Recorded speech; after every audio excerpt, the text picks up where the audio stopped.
konsepsi wawasan Nusantara sebagai geopolitik Indonesia. Sebelumnya saya akan memperkenalkan nama-nama anggota kelompok saya.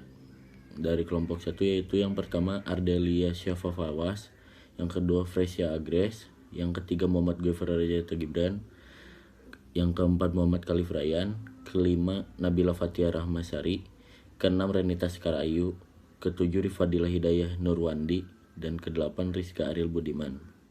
Secara etimologis, wawasan Nusantara terdiri dari kata wawasan dan Nusantara. Wawasan berasal dari kata wawas bahasa Jawa yang bermakna sebagai tinjauan, pandangan, dan penglihatan indrawi. Dengan demikian, wawasan adalah tinjauan, pandangan, dan penglihatan indrawi. Jika dikhususkan lagi, memiliki makna sebagai cara melihat dan cara pandang.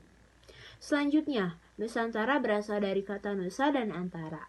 Nusa artinya pulau atau kesatuan kepulauan. Antara bermakna menunjukkan letak antara dua unsur atau diapit di antara dua hal. Dua benua yaitu benua Asia dan benua Australia serta dua samudra yakni Samudra Pasifik dan Samudra Hindia. Maka dapat disimpulkan bahwa wawasan Nusantara adalah cara pandang dan sikap bangsa Indonesia mengenai diri dan lingkungannya yang serba beragam dan bernilai strategis dengan mengutamakan persatuan dan kesatuan bangsa serta kesatuan wilayah dalam menyelenggarakan kehidupan bermasyarakat, berbangsa dan bernegara untuk mencapai tujuan nasional. Hakikat. Pada hakikatnya, wawasan Nusantara adalah keutuhan Nusantara dalam pengertian cara pandang yang selalu utuh menyeluruh dalam lingkup Nusantara demi kepentingan nasional. Hal tersebut berarti bahwa setiap warga masyarakat dan aparatur negara harus berpikir, bersikap, dan bertindak secara utuh menyeluruh demi kepentingan bangsa dan negara Indonesia. Secara keseluruhan, asas wawasan Nusantara ada 6. Di antaranya, yang pertama, asas solidaritas. Solidaritas adalah perasaan emosional dan moral yang terbentuk pada hubungan antar individu atau kelompok berdasarkan rasa saling percaya, kesamaan tujuan, dan cita-cita. Adanya kesetiakawanan dan rasa sepenanggungan. Yang kedua, asas kejujuran. Berani berpikir dan bertindak hanya yang sesuai dengan fakta serta kenyataan. Wajib dilakukan demi tercapainya kemajuan. Yang ketiga, asas kesamaan tujuan. Sebagai contoh, di masa kemerdekaan, saat semua rakyat Indonesia melakukan berjuang bersama-sama mengusir para penjajah. Yang keempat, asas keadilan. Seluruh elemen masyarakat mempunyai hak yang sama dalam mendapatkan keadilan dan mewujudkan tujuan serta cita-cita nasional. Yang kelima, asas kerjasama. Kerjasama serta koordinasi tersebut dapat dilaksanakan atas dasar kesetaraan agar terciptanya efektivitas dalam mencapai tujuan bersama. Yang keenam, asas kesetiaan. Dalam buku Kewarganegaraan dan Masyarakat Madani 2019, karya Heri Herdiawanto dan kawan-kawan, dijelaskan bahwa asas kesetiaan berhubungan dengan kesetiaan terhadap kesepakatan bersama tentang bangsa Indonesia. Dasar pemikiran wawasan Nusantara. Geopolitik merupakan pertimbangan dasar dalam penyelenggaraan negara berdasarkan letak geografisnya. Geopolitik digunakan untuk menentukan pembinaan politik nasional berdasarkan kondisi dan situasi geografis dalam mencapai tujuan negara tersebut. Indonesia sebagai negara kepulauan dan bangsa yang majemuk mempunyai geopolitik tersendiri, yaitu wawasan Nusantara. Wawasan Nusantara Indonesia dibentuk dan dijiwai oleh pemahaman kekuasaan bangsa Indonesia yang berdasarkan falsafah Pancasila dan oleh pandangan geopolitik Indonesia yang berdasarkan pemikiran kewilayahan dan kehidupan bangsa Indonesia. Karena dasar pemikiran wawasan Nusantara terdiri atas pemikiran berdasarkan filsafat, kewilayahan, sosial budaya, dan kesejahteraan. Kemudian adalah dasar hukum wawasan Nusantara. Dasar hukum wawasan Nusantara terdapat dalam TAP MPR. Yang pertama, ada dalam TAP MPR nomor 4/MPR /1973 tanggal 22 Maret 1973. Yang kedua, ada dalam TAP MPR nomor 4/MPR /1978 tanggal 22 Maret 1978 tentang GBHN. Yang ketiga, TAP MPR nomor 2 /MPR /1983 tanggal 22 Maret 1983. Wawasan Nusantara memiliki kedudukan sebagai visi bangsa. Dalam kaitannya dengan kedudukan, Wawasan Nusantara merupakan visi bangsa Indonesia dalam menuju masa depan. Visi bangsa Indonesia sesuai dengan konsep Wawasan Nusantara, yaitu menjadi bangsa yang satu dengan wilayah yang satu dan utuh pula. Fungsi Wawasan Nusantara.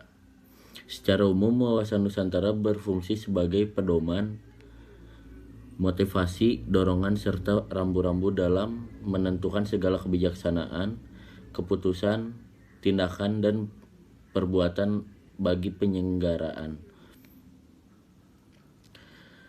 di tingkat pusat dan daerah manapun bagi seluruh rakyat Indonesia dalam kehidupan bermasyarakat, berbangsa, dan bernegara.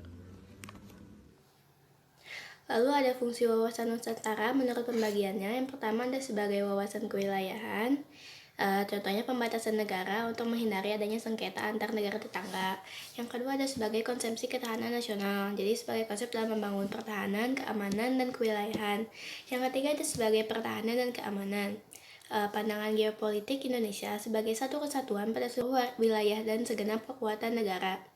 Yang terakhir ada sebagai pembangunan nasional, mencakup kesatuan politik, sosial ekonomi, sosial politik, dan kesatuan pertahanan dan keamanan. Berikutnya ada tujuan Wawasan Nusantara. Nah, tujuannya itu mewujudkan nasionalisme yang tinggi, yang lebih mengutamakan kepentingan nasional daripada kepentingan individu, kelompok golongan, suku bangsa, atau daerah. Jadi nasionalisme yang tinggi itu merupakan bukti kalau adanya meningkatnya rasa, paham, dan semangat kebangsaan dalam jiwa bangsa Indonesia sebagai hasil pemahaman dari Wawasan Nusantara ini. Kemudian adalah geopolitik. Geopolitik didefinisikan sebagai sistem politik atau peraturan-peraturan yang berbentuk kebijaksanaan nasional dengan didukung oleh aspirasi nasional geografik atau kepentingan yang titik beratnya terletak pada pertimbangan geografi wilayah atau teritorial dalam arti luas suatu negara, yang apabila dijalankan dan berhasil akan memberi dampak langsung kepada sistem politik sebuah negara. Selanjutnya adalah teori geopolitik. Teori geopolitik terbagi menjadi 3. Yang pertama ada teori geopolitik Frederick Ratzel pada tahun 1844 sampai dengan 1904. Yang menyatakan negara diibaratkan sebagai organisme yang hidup. Pertumbuhan negara mirip dengan pertumbuhan organisme yang membutuhkan ruang hidup atau Lebensraum yang cukup agar dapat tumbuh dengan subur.